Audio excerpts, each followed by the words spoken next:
여러분, 길을 다니다 보면은 십자가가 굉장히 많이 있습니다. 많이 보이죠? 뭐 보통 오만 교회라고도 이렇게 이야기를 하는데 교회가 많다는 거겠죠. 그리고 그 교회마다 각자의 이름이 있습니다.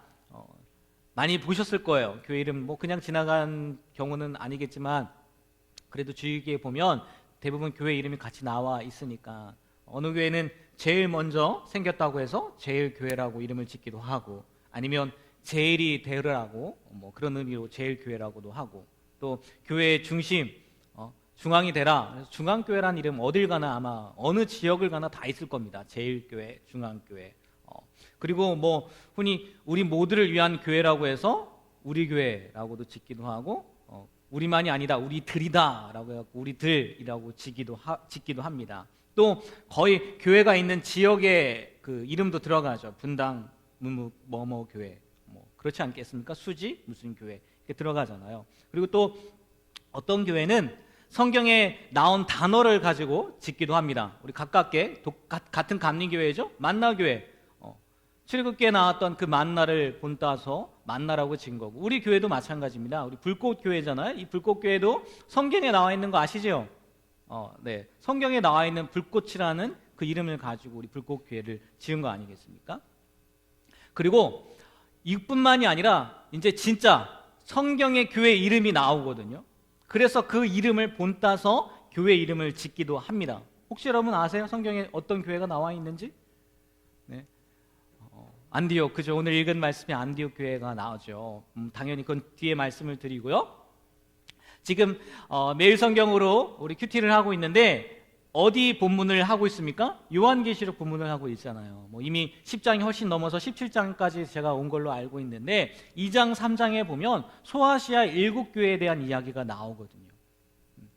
7교회. 그 가운데에서도 이름을 본따서 짓기도 합니다. 소아시아 7교회가 보통 이렇게 에베소 교회가 있고요. 그다음에 서머나 교회, 버가모 교회, 그리고 두아디라 교회, 그다음에 사대 교회, 그리고 또 뭐가 있을까요? 빌라델비아 교회, 그다음에 라오디게아 교회, 이렇게 7교회가 있습니다. 그런데 역시 여러분, 제가 7가지 이야기한 것 가운데 들어본 교회 이름 있습니까? 많이 사용하거든요. 7교회 이름을 다 사용하지 않아요. 이 7교회 가운데 딱 2교회만 사용을 하거든요. 왜냐하면 나머지 5교회는 칭찬도 듣기는 했는데 예수님한테 꾸지람을 듣기도 하거든요. 그리고 심지어 어느 교회는 라오디아 교회죠. 여기는 칭찬도 없어요. 그냥 꾸지람만 듣거든요. 그러니까 당연히 뭐 칭찬 들었긴 하지만 꾸지람 듣는 교회가 되고 싶지는 않겠죠. 그래서 이 7교회 가운데 칭찬만 받은 2교회의 이름을 사용하기도 합니다. 어떤 교회일까요? 서머나 교회. 혹시 본 적 있으신가요? 부산에도 서머나 교회가 있을 텐데. 네. 그리고 빌라델피아 교회, 필라델피아라고도 하죠. 필라델피아 교회의 이름을 사용하기도 합니다. 왜요? 조금 전에 말씀드린 것처럼 칭찬받은 교회거든요. 서머나 교회 같은 경우는 보시면 알겠지만, 계시록을 보시면 알겠지만 세상적으로 자랑할 만한 게 없었어요. 겉보기에 되게 초라해 보였다는 얘기죠. 형편없어 보였다는 거예요. 하지만 예수님께서는 그 교회를요 부요한 교회라고 칭찬을 해줬거든요. 그리고 또 빌라델피아 교회도 작은 능력으로, 적은 힘으로 하나님의 말씀을 지키고 하나님의 이름을 부인하지 않았다고 해서 칭찬만 받은 교회이거든요. 그러니까 당연히 이렇게 사용을 하는 거죠. 당연히 그러지 않겠습니까? 여러분, 누가 자식을 낳았는데 이름을 도요토미 히데요시라고 짓겠어요? 네? 자식이 이름을 낳았는데 아베라고 짓겠습니까? 안 지을 거 아니에요. 얼마 전이 아니 무슨 영상을 봤는데 진짜 아들 이름을 나폴레옹으로 진 분은 계시더라고요. 한국 사람인데 아들 이름을 나폴레옹이라고 졌더라고요. 그럼 당연히 좋은 것 때문에 그 이름을 가져오는 거지 않습니까? 나쁜 것이 있다면 짓지 않겠죠. 그러니까 뭐 서머나 교회, 빌라델피아 교회를 사용하겠죠. 그리고 또 하나, 오늘 본문에 나와 있는 교회, 어떤 교회 이름을 많이 사용한다고요? 안디옥 교회라는 이름을 많이 사용한다는 거예요. 그러면 뭐 소아시아 7교회 가운데 서머나 교회나 빌라델피아 교회는 예수님께서 그렇게 직접적인 칭찬을 해주셨으니까 그 이름을 사용한다 치더라면 이 안디옥 교회는 왜 사용하겠느냐는 거예요. 구체적인 칭찬은 나와 있지 않습니다. 구체적으로 안디옥 교회는 이래서 하나님께서 이래서 예수님께서 좋아하셨더라라는 칭찬은 나와 있지 않아요. 그러나 우리가 추측해 본다면 아마 이런 것이 들 수 있을 것 같습니다. 우리 지금 사도행전 보고 있는데 사도행전 11장 말씀에 보면 어떤 얘기가 나오냐 기억하실 거예요. 바울과 바나바가 이 안디옥 교회에 파송되어서 1년 동안 사역한 다음에 그 안디옥 교회에서 비로소 무슨 사람들이라고 이야기를 들었다고요? 그리스도인. 지금 우리가 예수 믿는 사람들을 기독교인이라고 하지 않습니까? 영어로 크리스천이잖아요. 그게 결국은 무슨 말이에요? 그리스도인이라는 얘기거든요. 이 안디옥 교회에서 그리스도인이라는 이야기를 들었다는 거죠. 그리고 지금까지 이어지는 거 아니겠습니까? 굳이 이야기를 한다면 아마 이런 내용일 수 있을 것 같아요. 왜 안디옥 교회를 사용하느냐? 제일 먼저 그리스도인이라는 칭찬을 들었어요. 그리고 또 하나는 뒤에 말씀에 나오지만 예루살렘 교회가 힘들었을 때, 어려웠을 때 이 안디옥 교회는 이방인 교회임에도 불구하고 어떻게 해요? 예루살렘 교회의 힘든 것을 돕는 일을 하지 않았습니까? 그러니까 자기가 힘들었으면 이방인 교회임에도 불구하고 어떻게 보면 전혀 상관없을 것 같은 그 예루살렘 교회를 위해서 헌신했으니까, 어려움에 처한 교회를 도왔으니까. 그래서 안디옥 교회는 이런 교회구나 라고 해서 칭찬할 수 있고 또 그 이름을 지을 수 있다는 거죠. 그리고 또 하나 이야기를 한다면 아마 이 앞에 두 가지보다 더 중요하다고 생각할 수 있는데 뭐냐? 안디옥 교회가요 이방인 선교의 기점이 되는 교회가 되었다는 거예요. 우리가 계속 말씀을 나누고 있는 이 사도행전 28장까지 있지 않습니까? 이 사도행전을 보통 세 부분으로 나눕니다. 1장부터 7장까지, 그리고 8장부터 12장까지, 그리고 마지막 13장부터 28장까지 이렇게 세 부분으로 나누는데 1장부터 7장까지는 예루살렘 교회가 어떻게 생성되어지는지 그 이야기를 다루고 있어요. 그래서 사도행전 1장을 보면 성령 강림 사건이 일어나지 않습니까? 그래서 제자들이 성령 충만해서 나아가서 방언으로 예수님을 전하게 되니까 사람들이 듣고 믿게 되고, 예루살렘 교회의 생성의 모습들이 1장부터 7장까지 나와 있어요. 그리고 8장부터 12장까지의 내용을 보면은 이제 예수님이 말씀하신 것처럼, 예수님이 무슨 말씀하셨습니까? 너희가 성령을 받으면 예루살렘과 유대와 사마리아와 세계 끝까지, 땅 끝까지 이르러 내 증인이 될 거라고 말씀하지 않았습니까? 그래서 8장부터 12장까지는 그 예루살렘과 그 유대 지역, 그 주변에 복음이 전해지는 내용을 다루고 있어요. 그리고 오늘 13장 읽었잖아요. 이 13장부터 시작해서 정말 세계까지 복음이 전해지는 그런 내용들이 28장까지 쭉 이어지는데 그 시작이, 그 기점이 되는 교회가 어느 교회라고요? 안디옥 교회라는 거예요.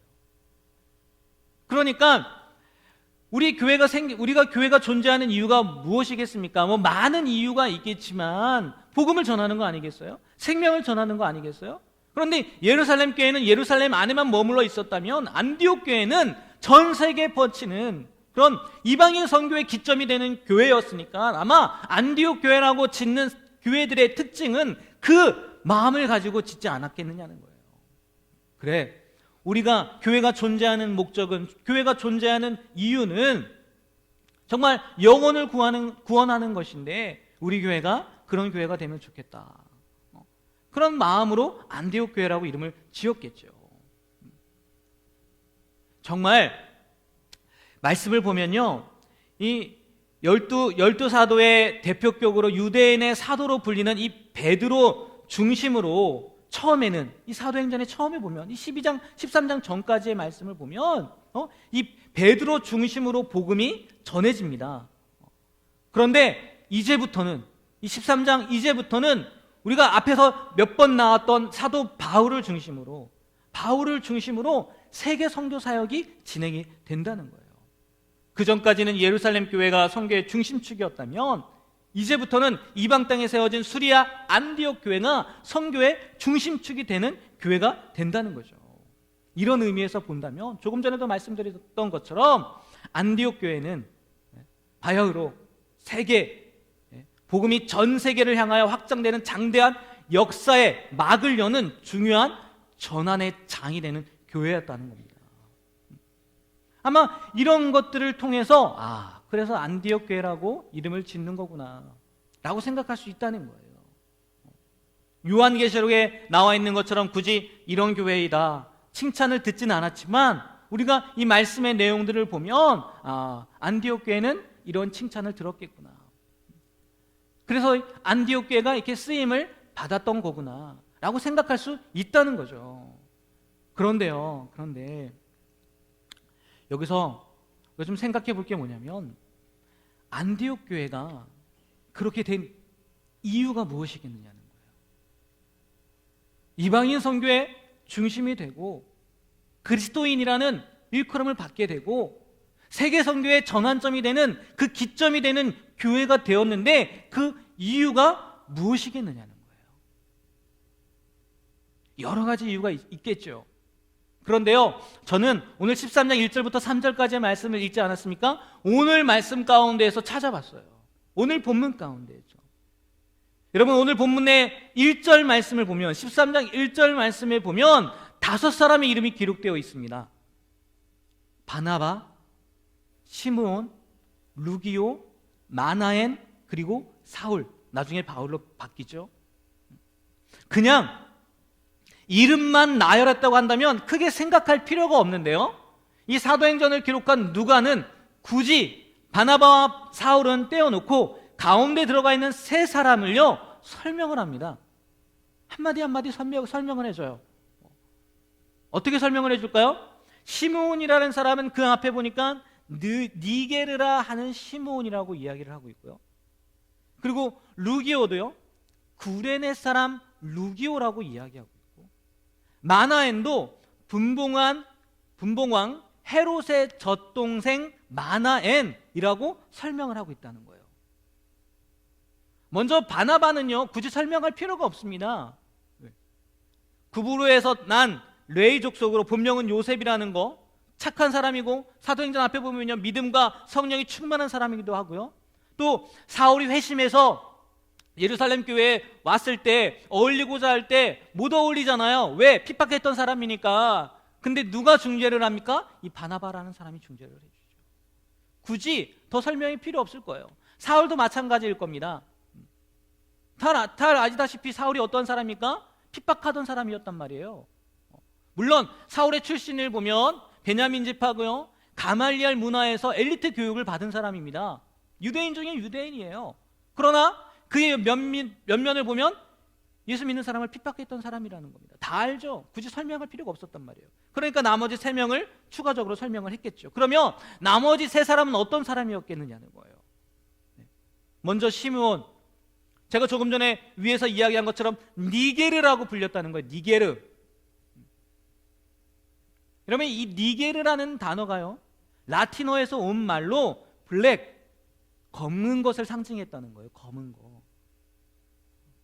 그리고 이 니게르에서요 뭐가 왔을까요? 흑인들이 제일 싫어하는 니그로라는 단어가 왔다는 거예요. 니그로. 이로 볼 때 시므온이라는 이 사람은 어떤 사람이었을까요? 흑인이었다는 거예요. 흑인 개종자였다는 거죠. 그리고 아마도 이 사람은요 북아프리카 리비아 지역에 있던, 뒤에 뭐 구레네 사람도 나오긴 하지만 구레네 사람이었을 가능성이 있다고 이야기를 합니다. 그렇게 따지면요 시몬이지 않습니까? 니게르라고 하는 시몬, 또 구레네 지역에서 나온 시몬, 이렇게 하면 예수님을 십자가에 못 박힐 때 예수님의 십자가를 대신 지고 골고다 언덕을 올랐던 구레네 시몬일 가능성도 있다는 거예요. 가능성입니다. 가능성. 그렇다는 건 아니고. 누가복음 23장 26절에 분명히 이렇게 말씀되어 있거든요. 그들이 예수를 끌고 갈 때 시몬이라는 구레네 사람이 시골에서 오는 것을 붙들어 그에게 십자가를 지어 예수를 따르게 하니라. 가능성입니다. 만약 그렇다면요, 만약 이 가능성이 맞다면 그때는 억지로 십자가를 짊어지지 않았습니까? 예수님의 십자가 억지로 짊어졌단 말이에요. 그런데 그 억지로 지은 십자가 때문에 이 니게르라 하는 시몬은요 엄청난 복을 누린 거죠. 지금 안디옥에서 선지자 또는 교사라고 하는 사람들 가운데 들어가 있는 거니까 영적 축복을 받은 사람이 되었다는 겁니다. 제가 이 내용을 보면서 그런 생각을 하게 됐어요. 보통 교회 일을 하다 보면 이제 또 여러분들 내년 준비하면서 벌써 지난주에는 임원을 뽑았고 그리고 리더들도 나와서 임원 리더 울타리원들도 뽑게 되고 또 각 사역 부서들이 있을 터인데 보통 이런 얘기를 하거든요. 달란트에 맞는데 제가 가고 싶어요. 아니면 잘하는 것 하고 싶어요. 좋아하는 것 하고 싶어요. 이렇게 이야기를 합니다. 제가 어떤 부서에 이렇게 좀 도와달라 하면은 이렇게 얘기를 해요. 그러면은 그렇게 얘기를 하죠. 힘든 것보다 자기가 잘할 수 있는 것. 지금 제가 말씀드리는 것처럼 나에게 재능이 있는 것, 그리고 내가 좋아하는 것, 그런 거 가고 싶다고 이야기를 합니다. 이 부서는 싫다는 거예요. 여기는 너무 힘들다는 거예요. 그러면서 이렇게 얘기도 해요. 그래야 교회를 위한 거 아니냐고. 내가 좋아하는 거 해야 되는 거 아니냐고. 내가 잘할 수 있는 거 해야 되는 거 아니냐고. 또 한마디를 덧붙이죠. 하나님도 우리가 행복해하는 걸 원하지 않으시냐고. 내가 이 사역을 하면서 힘들어하면 안 되지 않겠느냐고. 그런 이야기도 합니다. 맞죠? 맞습니다. 저도 사역을 한 해, 두 해 한 거 아니지 않습니까? 여러분들처럼 제가 가끔 옛날에 간증했잖아요. 저도 일하기 싫어서 어떻게 보면 캐나다로 도망간 거라고 말씀드렸잖아요. 교회에서 너무 많은 일을 시켜가지고 그래서 아무도 없는 곳에 내 마음대로 살고 싶어서 도망가고 싶은 마음이 있었다고 얘기를 했잖아요. 이해합니다. 정말 때로는요 이렇게 하는 게 맞는 것 같기도 해요. 그러나 가정하에 구레네 시몬이였다는 가정하에 만약 그렇다면 때로는 억지로 하는 것도 은혜가 될 때가 있다는 거 그냥 그렇게 한번 적용이 되더라고요. 고개를 가로졌는데 아니라고 가로졌는데 그냥 만약에 가능성이 있다는 거죠. 저의 바람이에요. 이거 그냥 한번 얘기한 거고 시몬은 어쨌든 그런 사람이라는 거예요. 흑인이었다는 거죠. 흑인 개종자였다는 거예요. 그리고 구레네 사람 루기오도 마찬가지입니다. 주석을 찾아보니까 이 사람이 루카스 누가 이름이 비슷하다. 누가복음을 기록한 그래서 그 사람이 아닐까 하는데 그건 전혀 아니고요. 아마 스데반의 순교 때 예루살렘에서 박해를 피하여 안디옥으로 가서 헬라인들에게 복음을 전한 사람 가운데 하나일 거다라고 추측을 하는데 어쨌든 정통 유대인도 아니라는 거예요. 그리고 지금 이야기한 것처럼 구레네 출신이라는 거죠. 구레네 출신. 그리고요 마지막 세 번째 사람인 마나엔이라는 사람도 설명하고 있지 않습니까? 뭐라고 설명하고 있어요? 분봉왕 헤롯의 젖동생이라는 거예요. 물론 친동생은 아닙니다. 그냥 같이 양육되어진 사람이에요. 같이 젖을 먹은 유모의 젖을 같이 먹고 자란 사람이에요. 그러니까 이 마나안이라는 사람은 BC 4년부터 AD 39년까지 갈릴리와 베레아 지역을 다스린 분봉왕 헤롯 안디바 그와 함께 왕궁에서 자란 사람이라는 거예요. 왕의 동생은 아니지만 왕궁에서 함께 자란 사람이라는 거죠. 그런데 그 사람 중에 한 명이 헤롯은 예수님을 죽이려고 또 죽였던 재판한 사람이었지만 세례요한을 죽였죠. 세례요한을 죽인 사람이고 예수님을 재판한 사람이지만 그 동생이 아니죠. 이 마나에는 지금 어떻게 된 거예요? 선교사 아니면 교사의 그 반열에 들어갔다는 거예요. 자, 한번 보십시오. 바나바라는 사람, 그리고 시몬, 루기오, 마나엔, 그리고 마지막으로 사울, 이 5사람을 한번 보십시오. 어떤 생각이 듭니까? 아마 이 5사람의 그 삶을 본다면, 그 배경을 본다면 다양한 부류의 사람들이 선교사로, 교사로, 다시 말해서 교회의 일꾼으로 세워졌네? 그런 생각 들지 않겠습니까? 굳이 선지자와 교사라고 표현하는 것을 보면 이 바나바와 사울 그리고 이 나머지 3사람도요 그 교회에서 어떤 사람이 되었다는 거예요? 지도자급이 되었다는 거 아니겠습니까?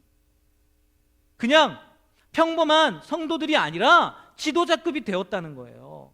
만약 예루살렘 교회였다면 어떻게 했을까요? 안디옥 교회가 아니라 예루살렘 교회였다면 이들이 그런 지도자가 되었을까요? 바나바는 될 가능성이 있겠죠. 근데 나머지 네 사람 지도자가 될 수 있었을까요? 예루살렘 교회였다면 쉽지 않았을 거라고 저는 생각해요.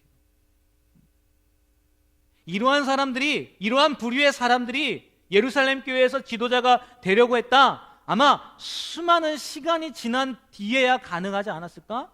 그런 생각이 듭니다. 왜요? 유대 예루살렘이었으니까. 그러나 이 안디옥 교회에서는 정말 우리가 생각할 때, 아니 그 당시에 예루살렘 교회, 아니 유대인들이 생각할 때 정말 상상할 수 없는 사람들이 그 교회에 뭐가 된 거예요? 지도자가 되었다는 거죠. 정말 하나님께서 원하시는 교회의 모습은 아마도 안디옥 교회였지 않았을까, 그런 생각이 들더라고요. 누구나가 어우러질 수 있는 곳, 어떠한 사람도 받아들여질 수 있는 곳, 그리고 어떠한 사람도 그 교회 가운데, 그 공동체 가운데 지도자가 될 수 있는 곳, 그것이 진짜 교회의 모습이지 않겠느냐는 거예요. 여러분, 381년 니케아 콘스탄티노플 그 신조를 통해서요, 우리가 지향해야 할 교회, 그거에 대해서 선언을 합니다. 그리고요, 그 교회에 대한 내용은 이렇게 나뉩니다. 첫 번째, 교회는 하나여야 된다는 거예요. 나눠지면 안 된다는 거예요. 한 분 하나님을 섬겨야 된다는 거죠. 그리고 두 번째, 교회는요, 거룩해야 된다는 거예요. 죄는 물들어지면 안 된다는 거겠죠. 세상과 구별된 모습으로 살아가야 된다는 얘기겠죠. 그 신조를 통해서 교회는 이래야 된다라고 이야기한다는 거예요. 그리고 세 번째는요, 보편적인 교회라는 거예요. 그리고 마지막 네 번째는 사도적인 교회, 다시 말해서 사도의 가르침을 따라서 세워진 교회, 사도들의 고백을 따라서 지어진 교회, 만들어진 교회가 되어야 된다는 거예요. 그 가운데요, 세 번째, 이 보편적인 교회, 그 고백을 살펴보면요, 본래 이 보편적이라는 뜻이요, 카톨릭입니다. 카톨릭. 그런데 지금 카톨릭 하면 여러분 뭐가 떠올라요? 천주교잖아요. 천주교가 떠올라잖아요. 그래서 개신교에서요, 우리가 프로테스탄트, 우리가 개신교 하면서 그것을 따라하지 않고 뭐라고 따라했냐? 유니버셜로 바꿉니다. 유니버셜로. 이 보편적인 교회라는 단어를 카톨릭에서 유니버셜로 바꿔요. 그런데 그 보편적이라는 의미가 뭔가 봤더니요, 이거랍니다. 이거예요, 이거. 보편적이어야 한다는 거, 교회는 인종, 지역, 재산, 학력, 신분, 나이를 따지지 않아야 된다는 거예요. 이게 보편적이라는 의미라는 거예요. 다시 말해서 남녀노소, 빈부귀천을 구별하지 않는 문자 그대로 만민을 위한, 모든 사람을 위한 교회여야 된다는 거예요. 그게 교회라는 거예요. 왜요? 예수님께서 교회의 주인이지 않습니까? 그런데 그 주님께서요, 만민을 위해 오셨고 또 만민을 위해 복음을 전하라고 명령하셨거든요. 그렇기 때문에 우리 교회는 보편적이어야 한다는 거예요. 여러분 생각해 보십시오. 2000년 전에 보편적이라는 거, 제가 예루살렘 교회 이야기했지만 그게 가당키나 했겠습니까? 보편적이라는 게요. 당시에 노예도 있었고요, 귀족과 천민이 구별된 시대였단 말이에요. 따라서 이 보편적이라는 그 말은 하기 쉬웠을지 모르겠지만요, 실천하기 위해서는요, 엄청난 용기가 필요했을 거라는 거예요. 그러함에도 물론 이 보편적이라는 의미는 381년에 신조로서 나타난 거지만, 이 안디옥 교회는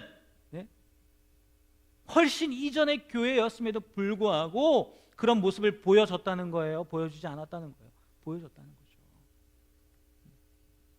그러니까 어떻게 보면 이 안디옥 교회를 통해서 전 세계에 복음이 전해지게 된 것은 당연한 이치였을 거라는 거죠. 당연한 거였다는 거죠. 그렇다면 오늘날의 교회를 한번 보자는 거예요. 오늘날의 교회. 어떨까요? 현재의 교회를 보면 보편적인 것 같으십니까? 저도 가보진 않아서 모르겠는데 말로만 들었어요. 미국에는 백인들만 가는 백인 전용 교회가 있고 흑인들만 가는 흑인 전용 교회가 있다고 저는 들었어요.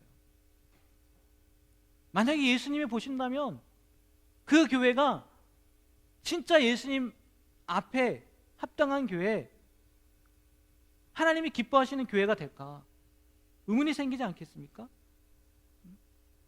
심지어 어떤 교회는요, 교인의 자격을 심사하는 교회도 있대요.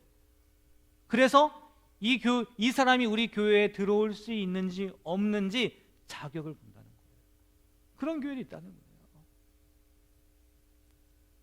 굳이 외국에 있는 교회를 생각하지 않더라도요, 우리나라에도 남녀노소 빈부귀천 막론하고 온 교인이 명실상부하게 한 형제 자매로 어우러진 교회가 얼마나 있겠느냐는 거예요. 얼마나. 여러분, 교회는 누구든지 들어올 수 있어야 됩니다. 사기꾼도 들어올 수 있어야 되고요. 술주정뱅이, 살인자, 거지, 독재자도 들어와서요, 편안한 마음으로요, 예배 드릴 수 있는 곳이 교회가 되어야 된다는 거예요. 왜요? 교회는 모든 사람, 만민을 구원하시는 주님의 집이기 때문이라는 거죠. 보편적이기를 꺼리는 교회는요, 주님의 교회일 수가 없다는 거예요. 주님께서 한번 이 땅에 계실 때 어떻게 살았는지 한번 그 삶을 보십시오. 어부, 세리, 장교, 학자, 정치인, 군인, 부자, 거지, 병자, 창녀, 강도, 남자, 여자, 노인, 아이 가리셨습니까? 예수님께서요? 예수님께 다가오는 그런 사람들요 가리셨어요? 막으셨어요? 막지 않으셨다는 거예요.